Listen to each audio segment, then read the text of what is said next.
Здравствуйте, my fair weather friends, and welcome to another episode of Kachimuchi's Game and Spooks.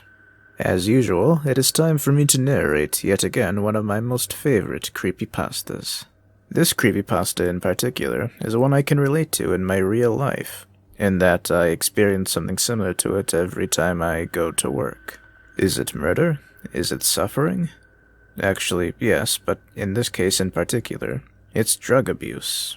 This is a creepypasta about a reclusive and introverted individual who decides to take an insidious drug for no other reason than to add some excitement to his life. Yet, unlike most drug abusers, whose eventual fate leads them to my footsteps, the main character of the story doesn't have that luxury, and instead he must come to terms with the life he's created, under the influence of some particularly gnarly Ukrainian pharmaceuticals. How will this story end? Well, it's a story about a drug abuser. How do you suppose it will end? At any rate, without any further ado, let us begin Necrosleep by Lemoniskate 64. Cold Case File, Necrosleep.net, 4/18/2023. The following account is the only surviving evidence supporting the existence of Necrosleep.net. The blog data was downloaded by a concerned reader just before it vanished from the internet in 2014. The data was not recovered until 9 years had passed. These are the final moments of Reed Murdoch, written in his own words. My Disconnected Life. Blog author, Reed Murdoch. October 16th, 2014. Hey guys, so I've decided to start a blog about my new life. Most of you reading this are probably my friends and acquaintances, but for the rest of you, I'll expose a little bit about myself. My name's Reed. I just moved out of my stupid parents' basement, thank God, and now I'm pursuing my own life, where no one can push me around anymore. Technically, I'm the one who ditched the place, but they all but kicked me out beforehand. Nobody gives a damn about a crackhead like me, not even my parents. Not that I care. Anyways, I'm doing my own thing now. I had to give up a few luxuries, my mom's hellacious cooking not worthy of being called a luxury. I'd much rather live off discount ramen noodles anyways. Sometimes I'll even have corn on the side, when I'm feeling extra fancy. Speaking of fancy, I'll admit that my apartment is anything but. It's the cheapest one I could find, in fact. I find the saying, you get what you pay for, to be especially true when I'm trying to sleep to the lulling sound of what I can only guess is some old lady getting mugged in the dark alleyway next door. My ghetto sanctuary consists of one living room, a kitchenette, a bathroom, and a closet. The walls are practically made out of cardboard, and the carpet is stained with God knows what. But it's good enough for me. Living with me is my poor excuse for a cat named Twig. She's one of those weird, hairless breeds, and in turn, a real conversation piece. I'm often asked why my cat is turned inside out, or if she was the victim of some perverse taxidermy project gone wrong. As shoddy as my life seems, living on the cheap has its benefits. My cost of living is next to nothing, so I can make enough money to survive by doing odd jobs on the internet, without ever leaving the house. I spend half of the month writing bogus reviews for products I've never used and filling out surveys on political issues I know nothing about. Then, I spend the other half surfing the web and watching pirated reruns of The X-Files. I don't even have to pay for internet services thanks to my neighbor's complete failure to secure their Wi-Fi hotspot. I bet their data overages are through the roof now. Oh well, not my problem. I'll be updating this blog every day or two to see if I'm up to anything interesting. Thanks for reading this boring crap. Hopefully my life will get a little more exciting in the days to come. Read. October 18th, 2014. I've decided to do something unusual. It's 3 a.m. and I intend to stay up all night, caffeinated beverages at my side. Why am I doing this, you ask? Because I am permanently switching to a nocturnal sleep schedule. In other words, I'll be sleeping during the day instead of the night. I have a number of good reasons for doing this. Number 1, there's less people out at night, so leaving the building won't be such a dreaded thing. Number 2, sunlight gives you cancer, right? Number 3, screw social norms. Number 4, the internet speed seems to increase substantially after midnight. And number 5, It's a free country. I don't even need reasons. Also, I ran into this cool forum called Nocturnal Underground. Naturally, it's full of sun-loathing recluses and cynical misanthropes like me. How perfect. I registered straight away and found the forum dwellers to be very welcoming. It's not the most famous of internet destinations, more of a tight-knit hole-in-the-wall for a very obscure subculture. We all seem to share a general appreciation for societal disconnect, which is cool because I really thought I was the only whack job who can't stand dealing with normal people. After all, it's these normal people who are telling me I don't have the right to smoke whatever substances I damn well please, as if it's their business. I'll let you all know how this whole nocturnal thing works out for me. Peace out. Read. October 21st, 2014. I'm adjusting very well to my new lifestyle. I can already tell this is the way I should have been living all along. The internet is a far more interesting place during the night. Everything has been fairly normal lately, except for one thing. Yesternight, I received a mysterious private message on Nocturnal Underground. Here's the message copied and pasted for your reading pleasure. To Readman07. From Revelation 666. Subject Necrosleep.net. Congratulations, Readman07. You've been invited to an invitation-only website that will change your life forever. Discover what society doesn't want you to know at Necrosleep.net. Use your exclusive invitation code to enter DCLXVI. Find out what you've been missing your entire life. Necrosleep.net. Sounds like a total scam, but it piqued my interest. I just couldn't resist going to the site just to see what the hell it was. So I went there, and arrived at a completely empty black page. I noticed the text cursor blinking in the center, indicating that I could type there. I presumed this is where I was supposed to type the invitation code, and I presumed correctly. When the homepage loaded, I immediately noticed that all the text was in Russian, besides the title header, which simply said Necrosleep.net in English. My web browser automatically detected that the site was in Russian and offered to translate it for me, so of course I clicked yes. Now, this site was clearly on the shady side. Whoever designed it was certainly not well versed in web design, as the site had more in common with a notepad document than a good web page. The background was black, the white text was written in the oh-so-generic Courier font, and under the title header was a row of red hyperlinks that labeled as follows: Main, Purchase, Secret, and Credit. Here's an excerpt from the main page. Welcome to Necrosleep.net. This website is invitation only. Selected visitors have exclusive access to our special product that will change your life forever. Necrosleep is a product that safely negates the biological necessity of sleep, thanks to our miraculous secret formula. With one pill a day, you'll never feel the need to sleep again. Try it for yourself by clicking the purchase link. If Necrosleep doesn't change your life, we will offer you a complete refund. Your astonishment is guaranteed.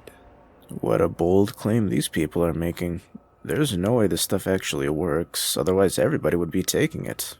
Obviously, I was skeptical, and still am, but I clicked around on the page a bit more just out of curiosity. I clicked the secret hyperlink, which took me to another page. Here's the text from said page.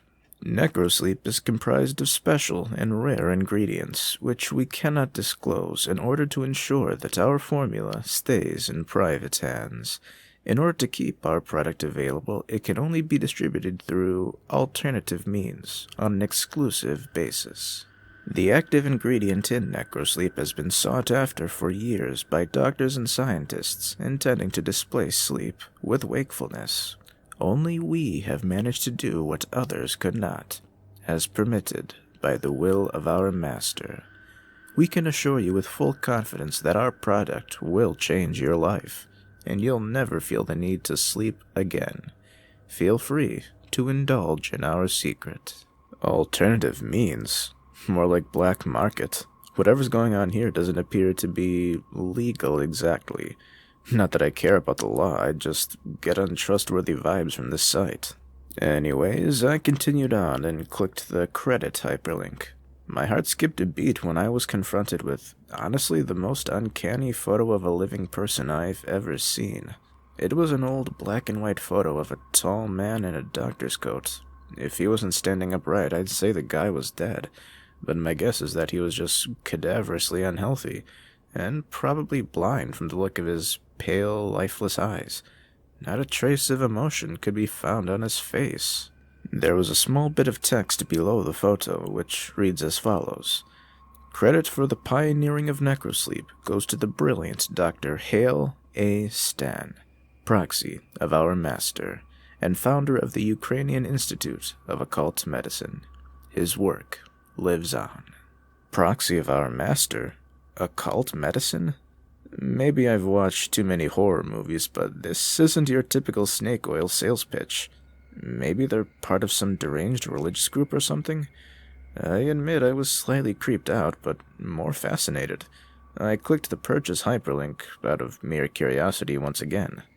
Turns out each pill costs some absurd amount of Russian currency, which I found was equal to about $130 per pill. Ridiculous. Not that I would actually buy them even if I could. I immediately left the site. At this point, I'm guessing it's probably a lousy foreign credit card scheme, or some weird cult initiative. Either way, it made my day more interesting than it normally would have been. Read. October 22nd, 2014. I posted a thread on Nocturnal Underground about the mystery user who sent me the strange PM. I found myself wanting to know more about this whole Necrosleep.net thing. So as part of my investigation, I set out to find out who the user was. Here's a transcript of the forum thread. Readman07.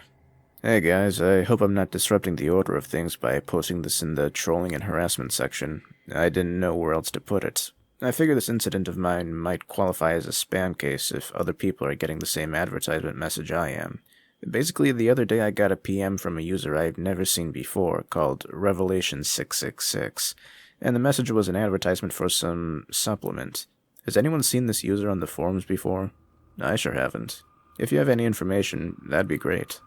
Cosmic Trash Bin.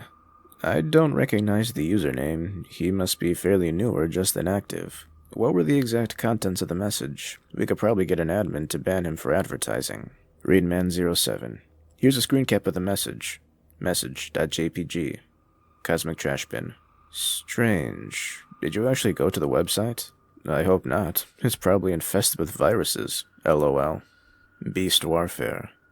Just tried going there. It's just a black screen. The invite code didn't work either. It just gave me a pop-up box that said, invalid IP. Readman07.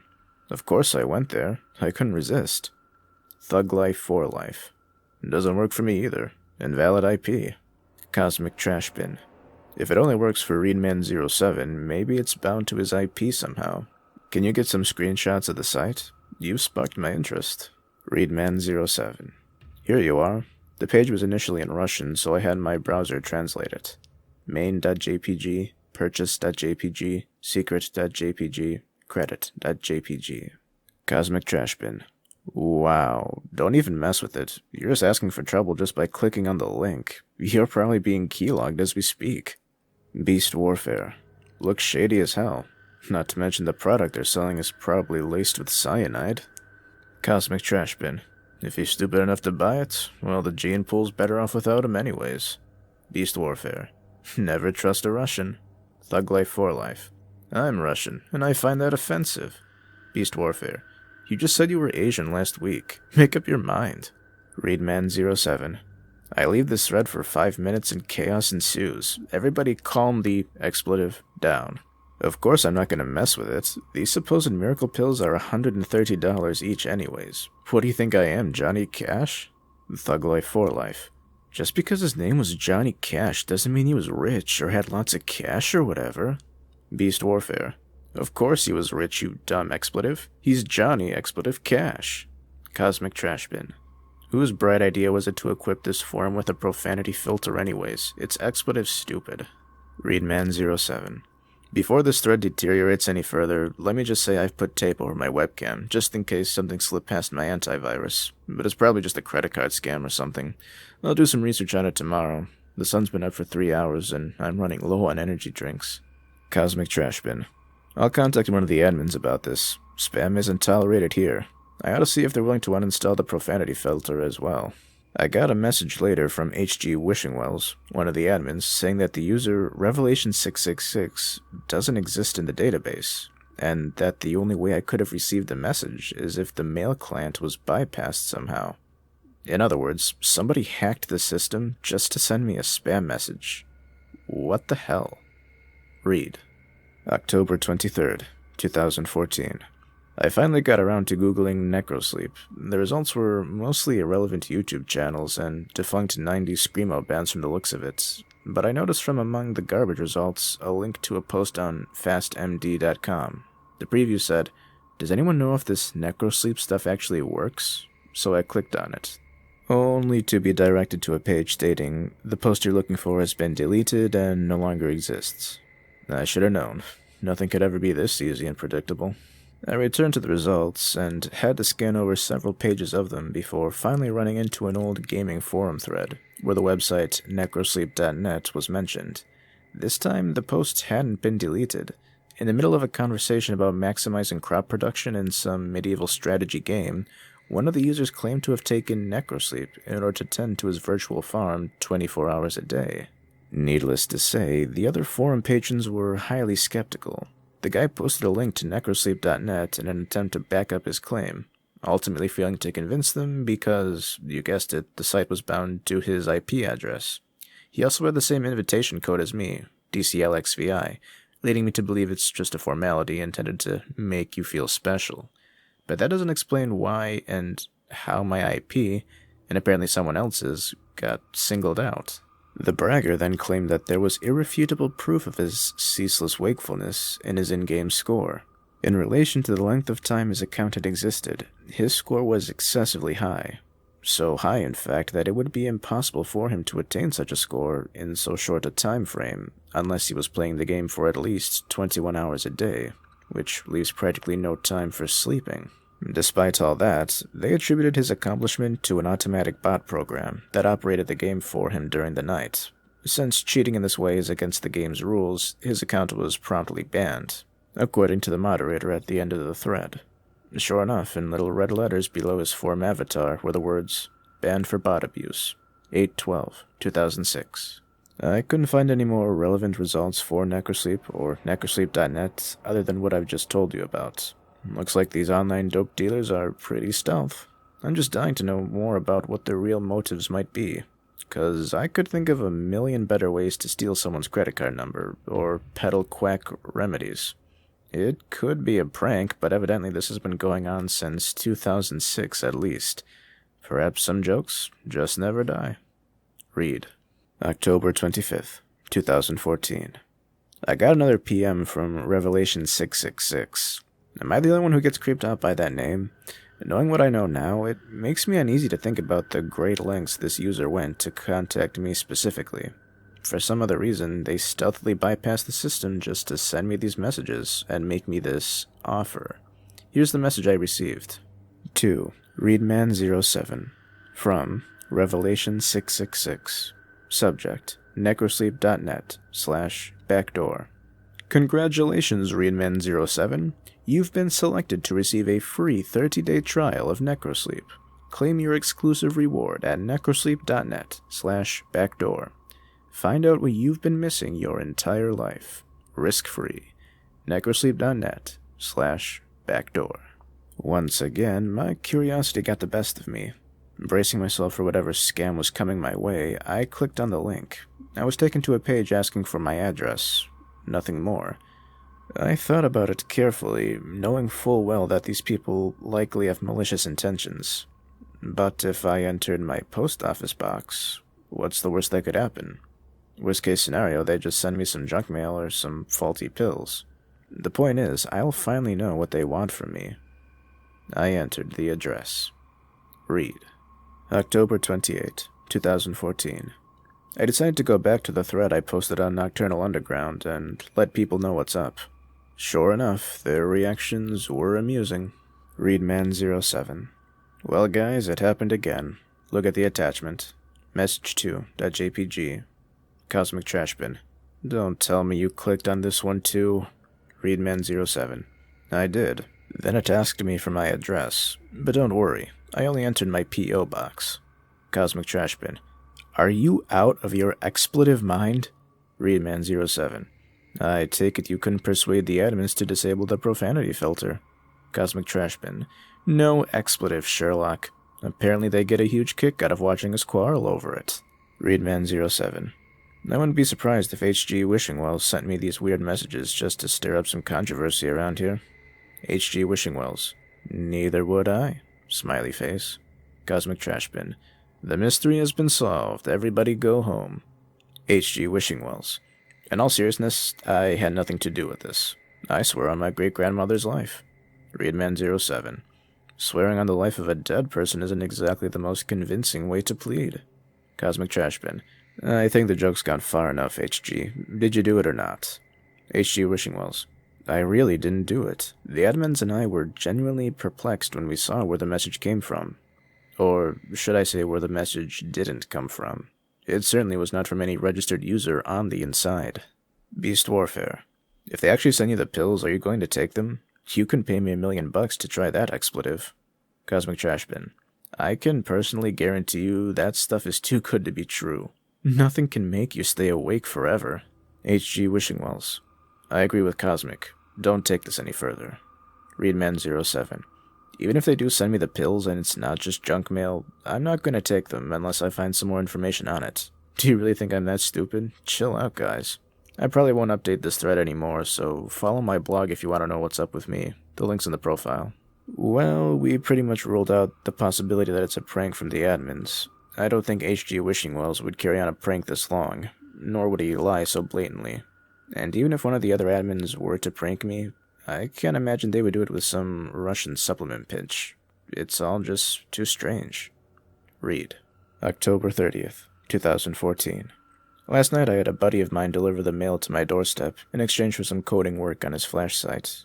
I'll do just about anything to avoid leaving the building, but that's not the point. The point is, I received an envelope with no return address, yet I immediately knew who it was from. The envelope was old, very old, like it'd been sitting in a dusty attic for decades. I opened the stained envelope, only to find a smaller manila envelope inside, also rather old-looking. Inscribed on the small envelope was the word Necrosleep, and a word of advice on storing the packet in a cool, dark place for maximum potency. The words appeared to have been stamped onto the envelope, rather than printed. I opened the small envelope, and, sure enough, there were 30 black pills inside, more crude than what you would get at your local pharmacy. Now, before you all start freaking out, I am not going to take these. At least not until I can dig up some more reliable information on it. Now I know that these Russian dope dealers weren't just trying to send me junk mail. The question is, why would they send me the pills if they don't actually work? Surely they must want my money, which they wouldn't get after a failed 30-day trial. What if they're trying to kill me? I never did have a good feeling about any of this, but the curiosity is killing me. Read. October 31st, 2014. It just occurred to me that I completely overlooked something. I never researched Dr. Hale A. Stan, the guy who apparently had something to do with Necrosleep. So I did a quick Google search and found, much to my surprise, that he had his own article on Wikipedia. The article states that Dr. Stan was a Ukrainian scientist and physician who claimed to have been directly involved in the experiments portrayed in the 1940 motion picture, which documents Soviet research into the resuscitation of clinically dead organisms. Here's an excerpt from the article. The motion picture, Experiments in the Revival of Organisms, depicts various disturbing medical experiments conducted on canines, one of which involves keeping a dog's decapitated head alive with a primitive auto-injector machine that supplied it with oxygenated blood. The operations in the film were credited to a Dr. Sergei Brokonenko. However, Dr. Hale A. Stan incessantly claimed to be the one who really conducted the experiments and invented the auto-injector, and that they were only credited to Brokonenko because Stan was sentenced to life in prison for illegally conducting gruesome experiments on humans. He believed that because he had consent from his test subjects, albeit through bribery, he had not committed an immoral crime. The Lenin Prize was awarded to Prokonenko for the autojector, while Stan remained in permanent imprisonment. It wasn't until they discovered the lost footage of his morbid human experiments that they had him executed by lethal injection. His last words, spoken in an unidentified language, died with him. Dr. Hale A. Stan was rumored to have pioneered a variety of cures for major conditions, such as narcolepsy and epilepsy, although the results were not published in a scientific manner, and therefore the majority of his alleged accomplishments were unverifiable, and seemingly occult in nature. The number of people he apparently cured of various incurable afflictions between 1930 and 1940 was in the thousands. Attempts to replicate his documented remedies have ultimately failed, leading most to believe he was practicing pseudoscience. It is believed by some that Dr. Hale A. Stan has a following to this day, and that his miracle cures are still being practiced and peddled from Russia and Ukraine. Some claim to have received mysterious emails and offers pertaining to Dr. Hale A. Stan's work. All investigations revealed no evidence to support these claims. I'll admit, some of this stuff unnerves me. Morbid human experiments aren't exactly pleasant things to think about, but it seems to me this guy was just doing what was necessary to advance his research. Maybe he really was onto something. Maybe his cures couldn't be replicated because they were so advanced. I don't really know. All I know is that I received one of these mysterious offers that supposedly don't exist beyond hearsay. Maybe there's something to this. Maybe I really was selected to receive a gift too great for the masses. Maybe they were dead serious when they said that this would change my life. Read. November 1st, 2014. I'm holding the pill in my hand, ready to take it at a moment's notice. I've been thinking hard about this. I know it's not the safest thing to do, but I am a risk taker. If this turns out badly, I don't have much to live for anyways. Life is nothing without danger, and I want to know the motives of these people more than anything. I need to know what they want from me. I need to know what I'm missing. There's only one way to find out. Read. November 3rd, 2014. I can't believe it. It's actually working. I haven't slept in 3 days and I don't feel remotely tired. Holy hell, I have never felt more focused and stimulated in my life. I don't know what's in this stuff, but it works. I don't know how long it's going to work exactly, so I'm not getting my hopes up, but the claim is I'll never need to sleep again, ever. So far, so good. Read. November 4th, 2014. Still works like a charm after 4 days, but lately the light has been really bothering me, so I duct taped a piece of cardboard over the window. I never really liked that window anyways. At night I get this feeling that I'm being watched from outside, and it's been making me more anxious than usual. It's easy to think you're seeing something uncanny out the window, until you realize it's just your own reflection distorted by the cheap glass pane. Anyways, that issue's been resolved. I also found something interesting when I was taking my nightly pill. Until recently, I failed to notice a symbol stamped on the inside of the small manila envelope. Yes, the inside. I know I've seen the symbol before, but I can't remember where exactly. It's a downward-pointing pentagram with what I think is a goat's head inscribed within it. Maybe they just reused an old envelope and turned it inside out or something? Read. November 5th, 2014. Thanks to one of my followers for pointing out something I didn't realize. The emblem inside the envelope was actually satanic. Yeah, needless to say, I am definitely not taking this crap anymore. This sort of thing really creeps me out. I'm done. I wish I would have read that message before I took it last night. I'll just quit tomorrow. I mean, it hasn't harmed me thus far, and I feel great, so maybe I'm just being paranoid? It's just a symbol, probably a printing mistake or something, but screw that. I am not messing around with demonic affairs. No way in hell. Read. November 6th, 2014. Over the past week, I've been taking one of the pills at exactly 10 p.m. each night. I planned on stopping the pills tonight, but around 10:30, I started getting this horrible headache, and it got progressively worse. I was thinking maybe it was just me suddenly adjusting to going off Necrosleep, so I waited another hour. I just couldn't take it anymore. I took another pill. I know I could quit if I wanted to, but I'm starting to think there's no reason to. I mean, I don't have to sleep anymore. I've been feeling energized. I should just man up and stop being irrational. Read. November 9th, 2014. I've been making a killing with all this free time and newfound focus. I made $5,000 in a single day of trading virtual property. That's not including my online poker proceeds over the last week, which are through the goddamn roof.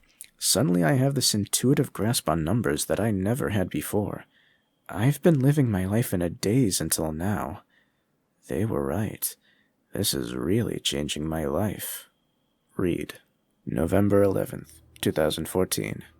Here's a rather peculiar story for you guys. I was sitting on the couch, minding my own business, when I noticed a couple of gleaming eyes staring at me from the dark corner. I thought nothing of it, knowing it must have been Twig skulking around. Cats have reflective eyes. Who else would it be? I looked away, and at that very same moment, I felt it. Twig's wrinkly little self curling up next to me. I looked back towards the corner. Those beady eyes are still fixed upon me with Twig clearly at my side. I blinked, and then the eyes were gone. Man, my brain's really trying to screw with me. It had to have been mental, yet I remember it with such lucidity. Well, come to think of it, I should have known it wasn't Twig from the start. Cats' eyes don't glow red. Anyways, let's just hope it was a freak brain malfunction. After all, what else could it possibly be? Read. November 12th, 2014. I'm going to run out of food eventually. Obviously, I could go to the store and restock myself, but the thought scares me.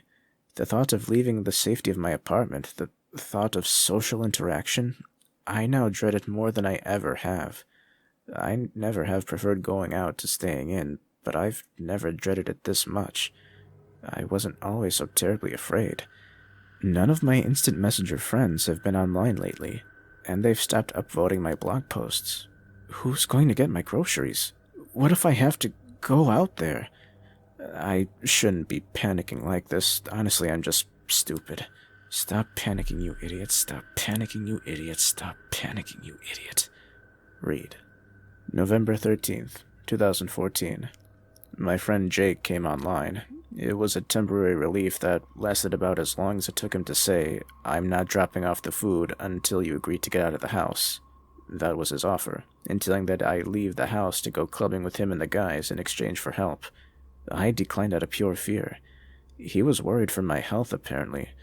I can't blame him for thinking I'm becoming a feral hermit doomed to die alone in this pathetic slum. But he just doesn't understand. Nobody understands me. At least I'm pretty sure I got enough food to last till Thanksgiving. If I stretch it. Read. November 15th, 2014. I need to tell you all about another strange experience I had yesterday. I've been leaving my TV on lately so the silence doesn't irritate me. That children's show, Bucko's Garden, was on. You know, the show we all watched as kids until we were mature enough to realize how mindless and nonsensical it was. Yeah, that show. It was playing on the background, on my boxy old TV in the corner. Eventually it distracted me, and I found myself zoning in on it, for lack of better things to do. It must have been a Thanksgiving episode, considering Bucko, a guy dressed like a deer with a human face, was in the kitchen preparing sweet potatoes and cranberries. This is about as intelligible as the show gets. Things got a bit weird when he decided to let the anthropomorphic cranberries go into his garden at the last minute, as if they were captive insects. The sweet potatoes weren't so lucky. Bucko sent his bird friends to retrieve a pumpkin pie from the pie tree, and his squirrel friends to collect gravy from the gravy cow, who coincidentally regurgitates mashed potatoes to boot. I told you the show was weird, but that's not even the start. I didn't realize something was off until Bucko pulled out a knife, a full-fledged razor-sharp knife that you wouldn't expect to see in such a benign show. With the other hand, he opened the oven and pulled it out. Not a ham, not a turkey, a roasted human fetus. Mother of God. I couldn't even believe what I was seeing. How on earth could this be allowed on television? Were my eyes deceiving me? I don't know, but I turned it off as soon as he started cutting into it. The gore was too much, even for me. I'm still having a hard time believing what my own eyes clearly saw. I couldn't have been dreaming. I haven't had so much as a nap in 15 days. I don't even know. Maybe something's wrong with me.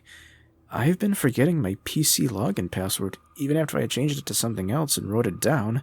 I forgot where I wrote it down, where I wrote it down to forget it down. I can't even think properly right now. Read.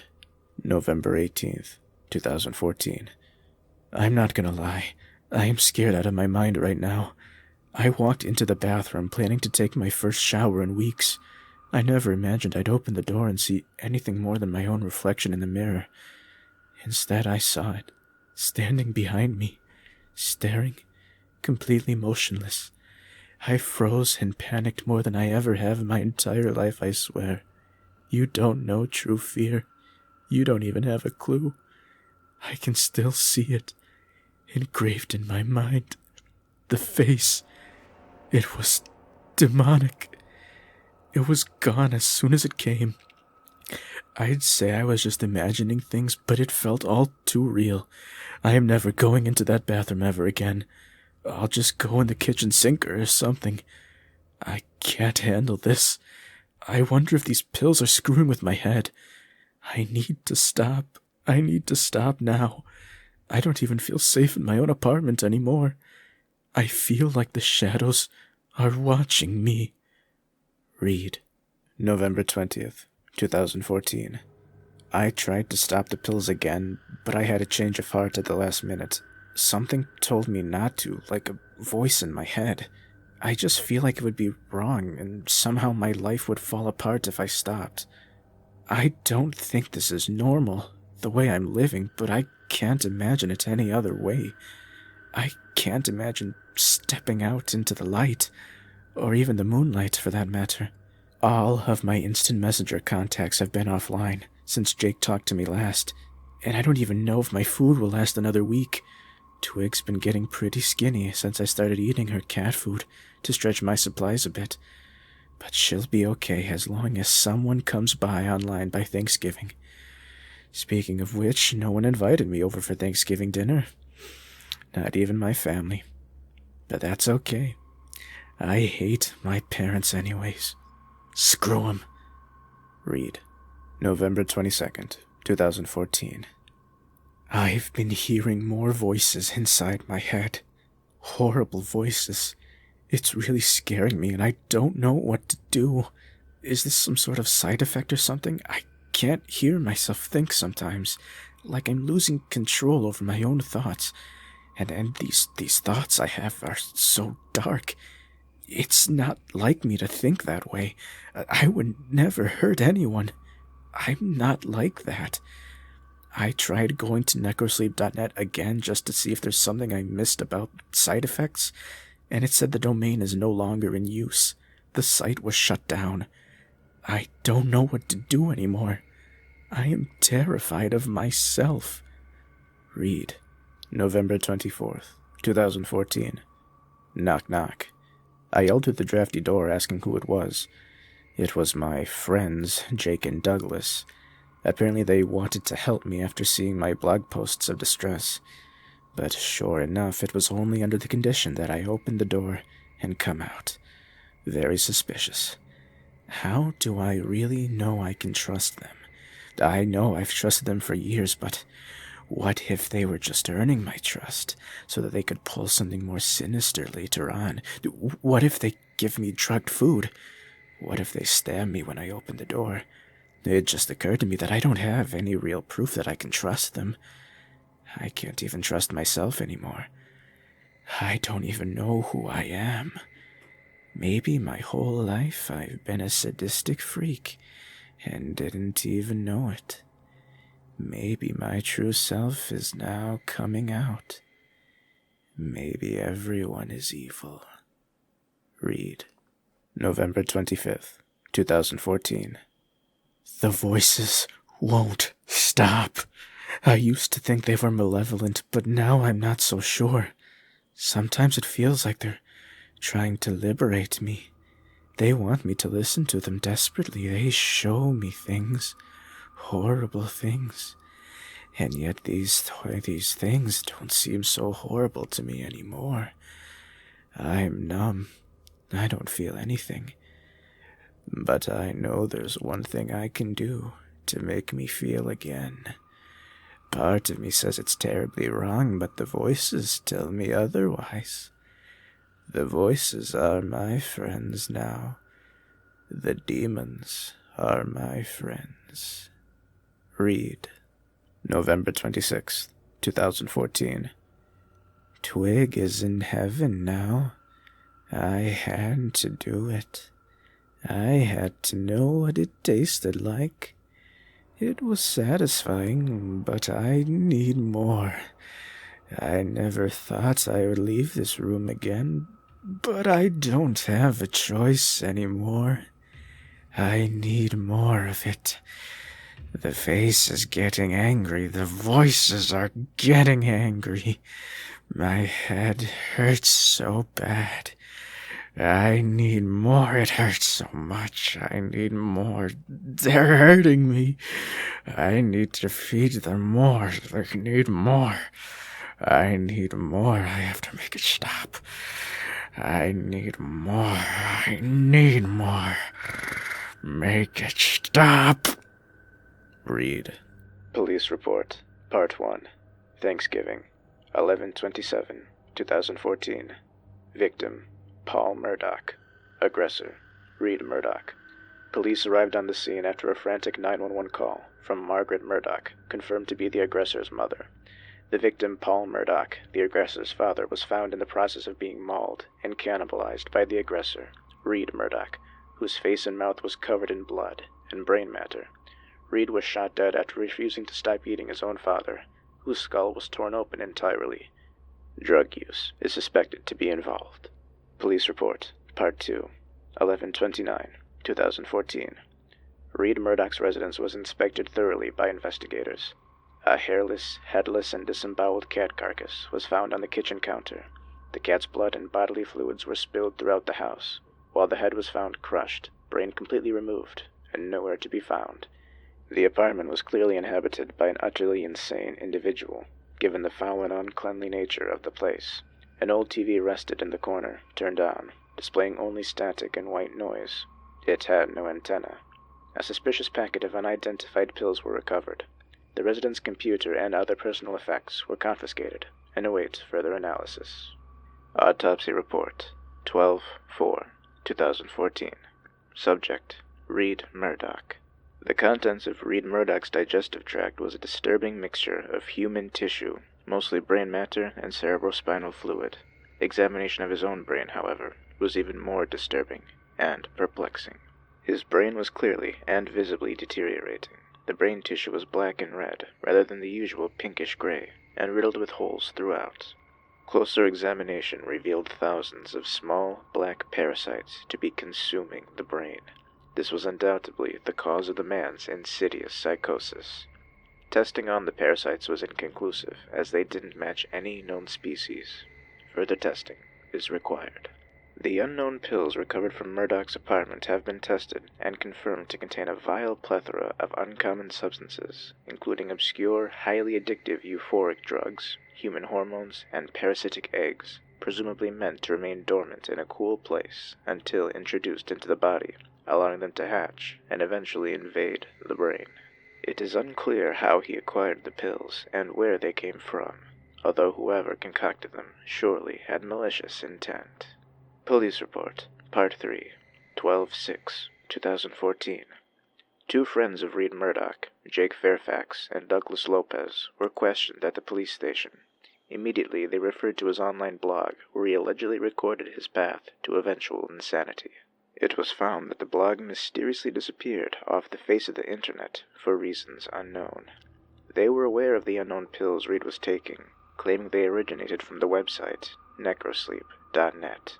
Investigators later confirmed the website does not exist. The End. And that was Necrosleep.net by Lemon-Escape, 64.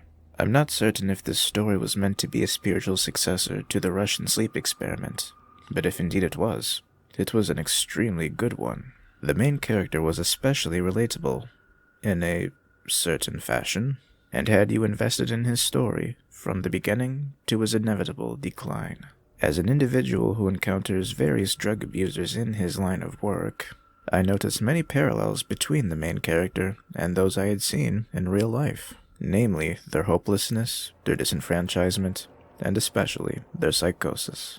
The story is written in the form of blog posts, similar to other creepypastas, such as 1999. The creepypasta proves the format's justice, though unfortunately it comes at the expense of the plot literally beginning in the very next post of his blog. The story had other negatives as well, namely the rather short length of the posts once the character actually begins taking the Necrosleep pills. Not to mention Dr. Hale A. Stan. I mean, seriously? Hale A. Stan? That may just be the worst anagram for Hail Satan I have ever heard in my life. The doctor is meant to be Ukrainian as well. That isn't even a Slavic name. That aside, I truly did enjoy the build-up of the story, leading to the main character's taking of the pills. I found the dialogue between the main character and the forum dwellers of Nocturnal Underground to be especially realistic and immersive, followed by a decent and substantial amount of investigation into the pills, culminating in an, unfortunately, although in my opinion rather rushed ending. Despite the story's flaws, Hail A. Stan, this is still a creepypasta I come back to, time and time again. And if you're looking for a moral to this story, I think it's quite simple.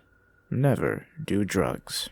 Or if you feel inclined to, never take them from a certain Hail A. Stan. Now, if you'll excuse me, I'm off to find an even better anagram for Hail Satan. Thank you for watching or listening to this special Christmas installment of Kachimuchi's Game & Spooks. Why not do us a kindness and leave us a comment, or subscribe? As always, don't be afraid to leave any suggestions for other creepypasta narrations you may want to hear. This has been Kachimuchi, and that's about all I have to say about that. Farewell, and Merry